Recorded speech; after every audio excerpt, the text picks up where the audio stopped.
بسم اللہ الرحمن الرحیم۔ السلام علیکم ناظرین، آج میں آپ کو ایک سچی پولیس واردات سنانے جا رہا ہوں۔ ایک ایسا کیس جو بظاہر اندھی واردات تھا، لیکن پھر اللہ کی خاص مدد سے نہ صرف یہ ٹریس ہوا بلکہ مکمل ریکوری بھی ہوئی۔ یہ واقعہ 2020 کا ہے، سردیوں کا موسم تھا اور ایک انسپیکٹر صاحب بتاتے ہیں کہ وہ اس وقت حافظ آباد میں بطور انچارج چوکی تعینات تھے۔ ان کے ایس ایچ او اس وقت ضیافت علی بٹ صاحب تھے۔ علاقے میں کپڑے کی ایک بڑی فیکٹری تھی جہاں مشینوں پر لیڈیز سوٹ تیار کیے جاتے تھے۔ فیکٹری کے مالکان راولپنڈی سے تعلق رکھتے تھے۔ جمعرات کی شام معمول کے مطابق حساب کتاب کر کے فیکٹری بند کی گئی اور مالکان راولپنڈی روانہ ہو گئے، کیونکہ جمعہ اور ہفتہ وہاں فیکٹری میں چھٹی ہوتی تھی۔ فیکٹری میں صرف ایک چوکیدار موجود تھا۔ اسی موقع کا فائدہ اٹھاتے ہوئے نامعلوم ڈاکوؤں نے فیکٹری پر دھاوا بول دیا۔ چوکیدار کو رسیوں سے باندھا گیا اور فیکٹری کا صفایا کر دیا۔ ڈاکو تقریباً 15 سے 20 لاکھ روپے کی مالیت کا کپڑا اور 12 لاکھ روپے نقد اٹھا کر لوٹ کر فرار ہو گئے۔ چوکیدار نے کسی طرح خود کو آزاد کروایا، مالکان کو اطلاع دی اور پھر پولیس کو بتایا جاتا ہے کہ یہ سارا واقعہ یوں پیش آ گیا ہے۔ پولیس انسپیکٹر کا کہنا ہے کہ ہم موقع پر پہنچے۔ چوکیدار کا تعلق ساتھ والے ایک بدنام گاؤں سے تھا، اس لیے ہمیں اس پر شک بھی ہوا۔ دوسری طرف 12 لاکھ روپے کی نقد بات سن کر ہمیں بھی حیرت ہوئی۔ اکثر ایسا ہوتا ہے کہ مدعی اپنا نقصان بڑھا چڑھا کر بتا دیتے ہیں اور اسی طرح سے وہ اپنا کیس خراب کر لیتے ہیں۔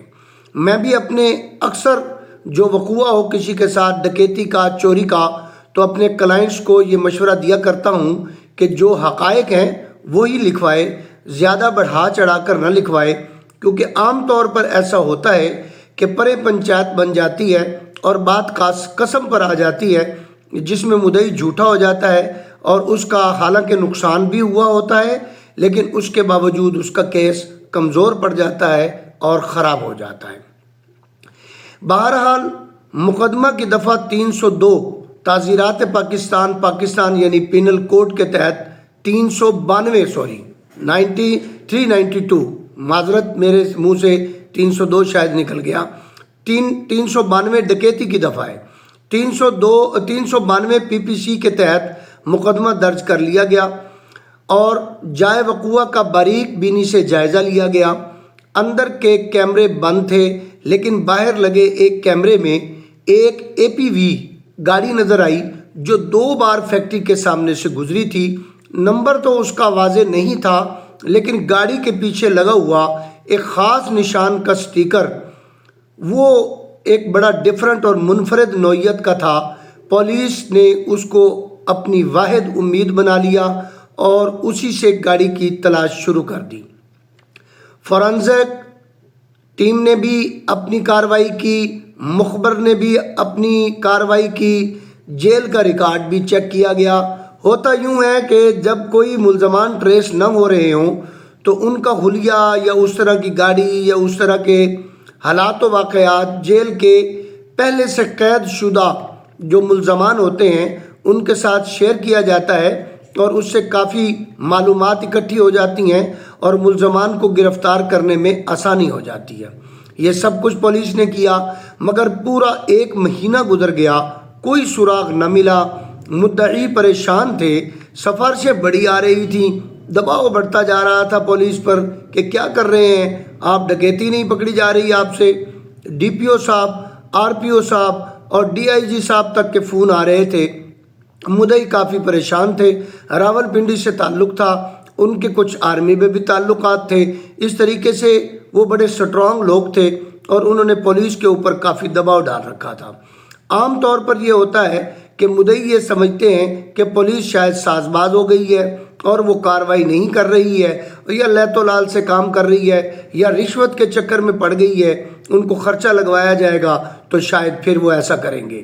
لیکن حقیقت یہ ہوتی ہے کہ اگر 302 کا مقدمہ ہو یا ڈکیتی 392 کا مقدمہ ہو یا اس طریقے سے کوئی اڈلٹری کا زنا وغیرہ کے کیسز جو ہوتے ہیں، بہرحال پولیس اپنی پوری کوشش کرتی ہے، کسی بھی مقدمے میں پولیس لیت و لال سے کام نہیں لیتی ہے۔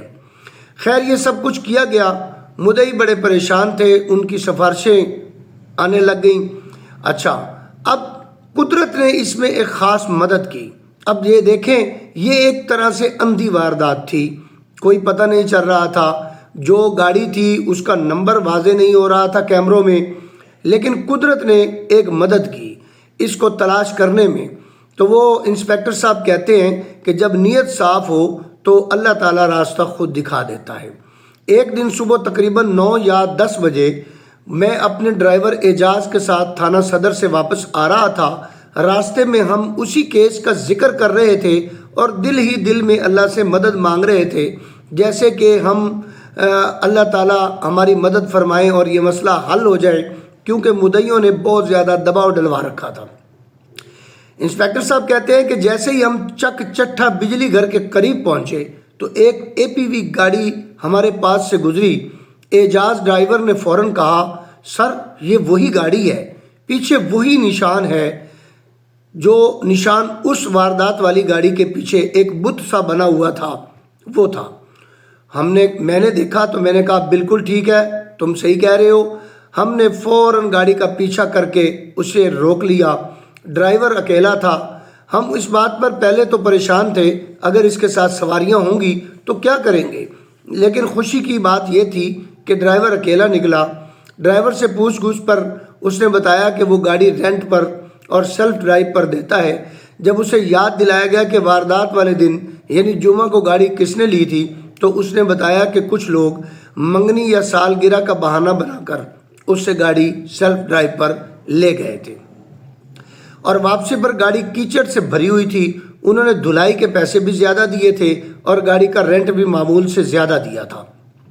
بات شک میں پڑ گئی۔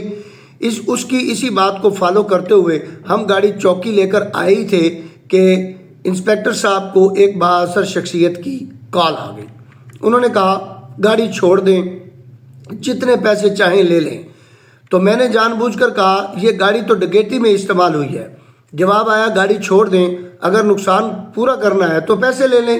یہی وہ لمحہ تھا جہاں ہمیں 100% یقین ہو گیا کہ ہم صحیح راستے پر چل رہے ہیں۔ ہم نے دباؤ برقرار رکھا، ریڈ پر ریڈ کیے، بالآخر ملزمان تک ہم پہنچ گئے۔ کپڑے سے بھری گاڑی بھی برآمد ہو گئی اور 12 لاکھ روپیہ نقدی بھی انہوں نے تسلیم کر لی۔ تحقیقات سے ثابت ہوا کہ واقعی فیکٹری کے سیف میں 12 لاکھ روپے کی رقم موجود تھی، مدعیان نے جھوٹی رقم نہیں لکھوائی ہے۔ تو اس طرح اللہ کے فضل و کرم سے تمام مال مسروقہ برآمد ہوا اور ملزمان گرفتار ہو گئے۔